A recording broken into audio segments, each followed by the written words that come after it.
ሰላም ጤና ይስጥልን ውድ የቻናሌ ቤተሰቦች፣ ዛሬ በኢንተርኔት መንደር መነጋገሪያ የሆነው ሩታ ግሬስ ጉዳይ ይዘንላችሁ መጥተናል። ሩታ ያላሰበችውን ውሳኔ ወስናለች። አብርሃምስ በደስታ ሲዘል፣ በሌላ በኩል ደግሞ ዳኒና ጽጌ ምን እያዘጋጁ ነው? ሄርሜላስ የጠፋች? ሁሉንም መረጃዎች እስከ ቪዲዮ መጨረሻ ድረስ ተከታተሉ። ወደ ቤት እንድትመለሽ ይፈልጋለሁ ብለኸኝ ነበረ?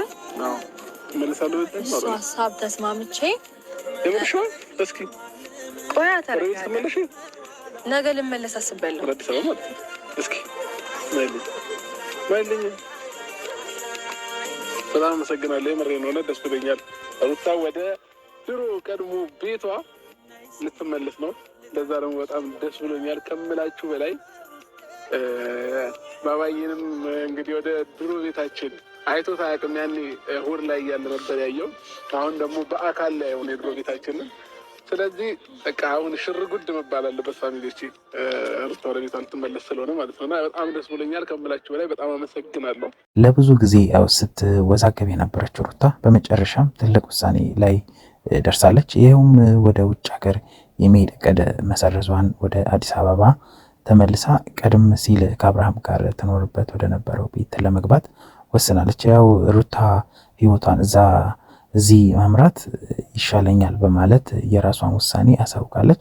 የአብርሃም ደስታና ያልተፈታ ወርቅ ወደሚለው ስንመለስ አብርሃም ይህን የሩታን ውሳኔ በከፍተኛ ደስታ ነው ያው የተቀበለው። ሩታ ወደ ቤት ተመልሳለች ብሎ ጨርሷል።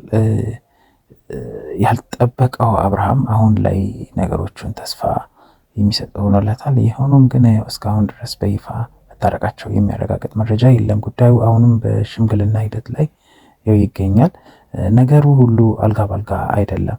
ሩታ ወደ አዲስ አበባ ስትመለስ ዳኒና ጽጌ ትልቅ ድግስ እያዘጋጁ መሆኑ ተሰምቷል። ሆኖም ይህ ድግስ ለደስታ ብቻ ሳይሆን ዳኒ ያቀደው ድብቅ ሴራ እንዳለው እየተወራ ነው። ይባስ ብሎ ደግሞ የሩታ ልጅ የዳኒ ነው የሚል ወሬ ዳግመኛ እየአገረሸ መጥቷል። ይህ ጉዳይ በአብርሃምና በሩታ ግንኙነት ላይ ምን አይነት ጠባሳ ይዞ ይመጣ ይሆን የሚለውን እስቲ በጉጉት የምንጠብቀው ነገር ይሆናል። በሌላ በኩል ሄርሜላ ከቡታጅራ ወደ አዲስ አበባ ተመልሳለች። ከአብርሃም ጋር ምንም ግንኙነት እንደሌላት ብታስመስልም ያው ከጀርባ ግን ጉዳዩን እየተከታተለች እንደሆነ ይነገራል። በአንጻሩ ፈረጃና ቢኒ ሽማግልናውን ለአንዴና ለመጨረሻ ጊዜ ለመቋጨት ወሳኝ ቀጠሮ ይዘዋል ተብሎ እየተወራ ነው። እስቲ ይሄኛውም ራሱን የቻለ አንድ መረጃ ነውና እስቲ ምን እንደሚፈጠር በየጊዜው ሂደት እንደምናይ ይሆናል። እናንተም ደግሞ ለቻናላችን አዲስ ከሆናችሁ ሰብስክራይብ ማድረጋችሁን እንዳይረሳ። እንግዲህ የሩታ ወደ አዲስ አበባ መመለስ አዳዲስ ድራማዎች ይዘው እንደሚመጡ ይጠበቃል። እናንተስ በዚህ ጉዳይ ላይ ምን ትላላችሁ? ሩታ ወደ አብርሃም ቤት መመለሷ ትክክለኛ ውሳኔ ነው? ኮሜንት መስጫው ላይ ሀሳባችሁን አጋሩ። ነው ቪዲዮ ላይክ ማድረጋችሁ እንዳይረሳ። ለቻናላችን አዲስ ከሆናችሁ ደግሞ ሰብስክራይብ ማድረግ ቤተሰብ ሁኑ። በቀጣይ መረጃ እስከምንገናኝ ቸር ሰንብቱልኝ።